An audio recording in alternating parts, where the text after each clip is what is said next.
Еркебулан говорил, что в ближайшие 21 и 20 секунд нокаутирует. Посмотрим, насколько это будет правда. Ой, шатнул. Слева. Ну и хорошо отвечает Марсель, да. Марсель опять. Марсель попадает, идет вперед.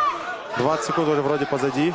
Вот опять же, как базовому борцу Марселю нужно 20 попробовать, секунд позади, но нокаута все еще не было. Клинч навязать. Идет вперед. Получает. По корпусу хорошо от Марселя. Раскачивает Еркебулан. Начало очень насыщенное, агрессивное. Марсель идет вперед, но Еркебулан встречает его. В стиле Дастина Порье поправляет шорты Марсель. Порье это всегда было предвестником чего-то жесткого. Смотрим, как будет сейчас. Но Марселю нужно сближать дистанцию, учитывая тот факт, что у Еркебулана антропометрические данные намного, руки длиннее, стойка шире. Нужно сближаться Марселю в любом случае. Ну и стараться обрабатывать также корпус. Понятно, что пытаться просадить. Ой, попал, да, вроде попал. Очень хорошо. Марсель еще раз. Еще раз попал. Показывает Еркебулан, что его ничто не шатнуло. Ой, еще раз попал. Марсель. И еще разок очень хорошо. Вмешивается Дмитрий Владимирович. Ой, занимает центр ринга.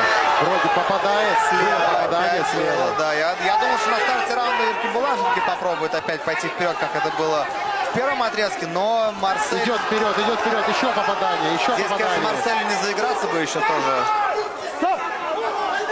Хватит ли у этого парня бензина на всю дистанцию? Вот, кстати, в функционале у них я вообще не сомневаюсь. Как будто бы участники главного боя подошли максимально ответственно к своему статусу. Токтар работает все вторым номером, выжидает своего соперника. Марсель дергает, выжидает. Также не идет он уже вперед. Сейчас будет взрывная атака от Марселя, скорее всего. Ой, да. еще попадание от Марселя. Но я думаю, Марсель уже понимает, что он ведет этот бой, насколько мне кажется. Да, главное не сбавлять ему оборотов, потому что Еркебулан тоже может почувствовать и переломить ход боя. Минута осталась второго раунда. Не знаю, что ждет Токтар, но Марсель явно уже ждет, пока раунд закончится. Слишком резво начал, но сейчас уже либо ждет, сейчас слева будет атака, либо... да, собственно, так и происходит. Я думаю, если Токтар ничего не изменит в этом бою, то тяжело будет ему добыть победу.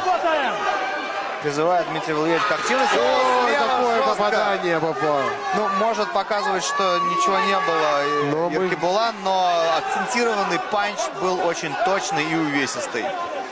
Да, не поплыл, это круто. Еще попадание. Вот сейчас уже чуть-чуть двойка, да. Вот это двойка чуть шатнула. Очень ярко проявляет себя Марсель. Хочется... Ой-ой-ой! Жестко. Играет тоже на публику, играет. Хочется отметить тот факт, что Марсель перешел вообще в бокс.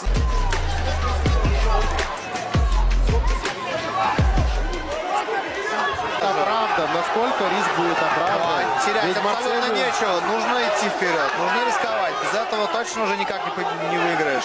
Опять же, если судьи считают бой точно так же, как и мы, и увидели 2-0 Но опять же идти, сломя голову вперед, и с холодной головой. Все понимает прекрасно Токтар. Понимает, что проигрывает 2 раунда. Прижимает. О, еще попадание от Марселя. Прижимает к сетке.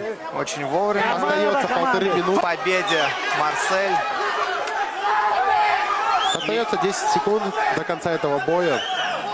Ну, я думаю, можно говорить, что Марсель еще раз подшатнул. Марсель увеличивает свой... Слушайте, Этот поединок продлился 3 полных раунда. Победу единогласным решением судей одержал боец синего угла Марсель. Новое время.